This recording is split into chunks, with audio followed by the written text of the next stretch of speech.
Welcome to the Slop Farm. Enjoy the video. You start by opening settings right away. Don't linger. Make sure your Moto is unlocked and on the home screen. Swipe down once to reveal quick tiles and tap the gear icon to jump in. Once in settings, go to Display or Notifications. Names vary by model. You're taking control of the notification panel layout now, so move to the Notifications section and be ready to toggle items and access advanced options for the next steps. Now you'll rearrange and refine. Tap Edit or Manage in quick settings to drag tiles into the order you want. Place frequent actions at the top for speed. Next, inside Notifications, toggle per app alerts, set priority, and choose whether content shows on the lock screen.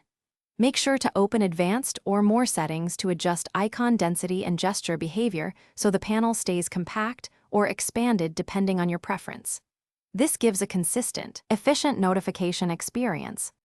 Finish by testing. Send yourself a message or use an app to trigger notifications and confirm the panel reflects your changes. If items don't appear correctly, reboot the phone to apply settings fully. That resolves most glitches. If problems persist, go back to Notifications and reset settings or clear the system UI cache to remove stale data. Make sure to recheck per app permissions after a reset, so prioritized alerts and lock screen previews behave as you configured. Thanks for watching. Consider subscribing if we helped you today.